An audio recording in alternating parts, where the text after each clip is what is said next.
Nine Brides in Granny Height, final chapter. Granny Height versus the United States. Another summer had come to the Hollow and to Granny Height, who had known quite a few herself.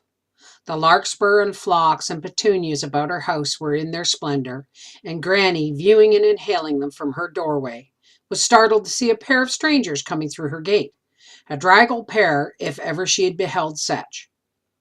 "We're hungry, ma'am," said one boldly as soon as he reached the chestnut slabs that were her doorsteps. He was tall and scrunch-shouldered and sad-looking. One hand was behind him as if he clutched something hidden. Granny's first thought was that it might be a stolen chicken. "Desperately, perishingly hungry, lady," said the other, who was short and fat and smiling. The pangs that he spoke of didn't seem to jibe with the plump waistband. Like all dwellers in the Hollow, Granny had an infixed distrust of strangers, but a hungry mortal was a privileged one, and here were two in that state. So she responded, "You can have whatever's in the house, and if it ain't enough, there's fruit up in the trees and eggs in the barn. Come in. I've new bread and wild honey and a pan of milk and corn pone, and oh yes, some pie." "Pie," breathed the short, fat stranger. "What kind, ma'am?" asked the long one, brightening. "Pie from fresh cherries, still warm," said Granny. "From a slow, even fire. I always bake cherry pie in June." "Cherry pie," murmured Baby Cheeks. He closed his eyes, which were little and blue under frosted brows. He opened them, and they were shining. "Open face, cross-barred, or covered?" he asked. "All three ways," said Granny. "You can try 'em all." Baby Cheeks sighed blissfully. As the hungry pair sat down to her well-scrubbed table, she placed pie and bread and butter and honey and milk before them, and inquired with a hostess' honest right, "Are you two boys tramps?" The visitors, who were scarcely boys, swapped glances. Ventured Baby Cheeks, "Does it shatter our welcome, ma'am, if we are?" "Land of Beulah, no," cried Granny. "I only ask because I've never seen a real tramp. And one of you boys is purely muddy, and the both of you are tangle-whiskered." "Sam fell into the run," said the tall one, his tone mournful but his jaws moving with gusto. "And Horace pulled me out," replied Sam. "Are folks still falling into the run?" Mattie's mind darted back. "That's how Joel caught me. He fotched me out wetter than a pike." The visitors looked interested, so she enlarged. "He went to the December woods to see his trap line, and for the next 60 years he vowed that I stalked him. I did no such thing. I was on my way to see Posy Tidney's new baby. I fell off an icy log, all red scarf, Christmas boots, and 98 pounds of me, with a splash that left icicles hanging from halfway to the treetops. Joel was 6'2" and single, and mighty handsome and graceful in those days. He heard me yell and whipped around and laced back and pulled me out by whatever come first grab. And though we were only howdy-speaking friends at the time, he kneaded and wrang me so unmercifully and wrapped me in his coat and ran with me in his arms so tight that before he ever got me to his mother's house and my feet into a hot tub, we were in love." Her eyes misted in her withered apple face. She eyed the baby-faced pie muncher with sudden brightening.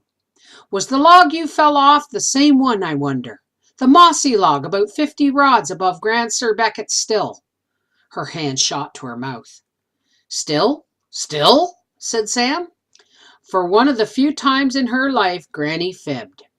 "I mean the still place in the run, a kind of pool." She held her breath. "In her stretch of the creek there wasn't any such spot. All was cataract and torrent.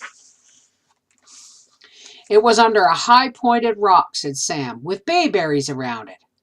"That's it, the very place where I landed Joel. I mean, where he got me."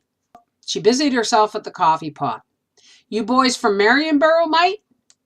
"A bit beyond," replied Horace. His melancholy eyes roved the cabin, which was as neat as frequent sudsing and brooming could make it. "I was to Marionborough once." Granny determined to steer the conversation away from local subjects. "I went with Joel for the fiddling. but he was more of a hand for travel, so he went there twice. Second time he rolled a hogshead of tobacco with Bide and Grandsir Beckett. Of course, they had to go by Coal Mountain to get through the trees. Which way did you boys come from? Down Peckerwood Ridge, I believe it's called, said Sam. Land of Canaan! That was a scramble, wasn't it? Horace found it so. He lost a chunk of his pants. Granny exclaimed, I'd better get out my needle. Horace started. The rupture is in the seat. I mean, is it necessary? He wants to say, does he take 'em off or just bend? Asked Sam happily.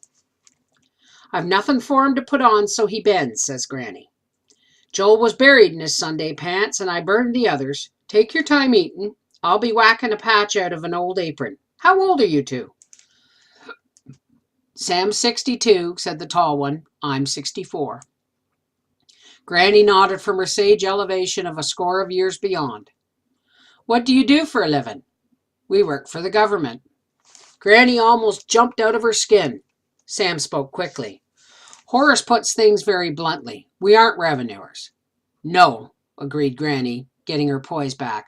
I can see you ain't spry enough for that. Well, what do you do for the government? Said Horace. We listen, mainly. You what? We listen. What do you hearken to? To an amazing lot of falderole. And fiddle-faddle, tossed in Sam. And balderdash. We do this, strange to say, sitting in black Mother Hubbard's. If Horace had his here now, he wouldn't need your needle. Now all that, said Granny, biting a thread, don't make sense. You're paid for such slight work. Sam sighed. We are. She considered as she threaded the needle. Then what fetches you here to our holler? We're on vacation, said Sam. A walking trip. We've been following the ridges. It's a change from Washington. Wonderful release from listening, said Horace. You get tired of harking? We do. The way he said it was like Elder Elisha Martin lining out an amen. Granny felt sort of hushed up. In her own house, too. Then I take it I'm not to talk either. I was going to say have more pie. Dear lady, hastily assured Sam, Horace makes exception in your case. Talk all you please, now and forever, here or anywhere. Granny responded tartly. That's a blessing. The patch is ready, Horace. When you're done eating, you can jackknife over. Sam looked on joyfully as his sorrowful companion curved his length over the back of the stubby mountain chair. As Mattie Height plied her craft, Horace murmured, You and your neighbors are quite a bit off the beaten paths here, aren't you? We like it that way, flashed Granny.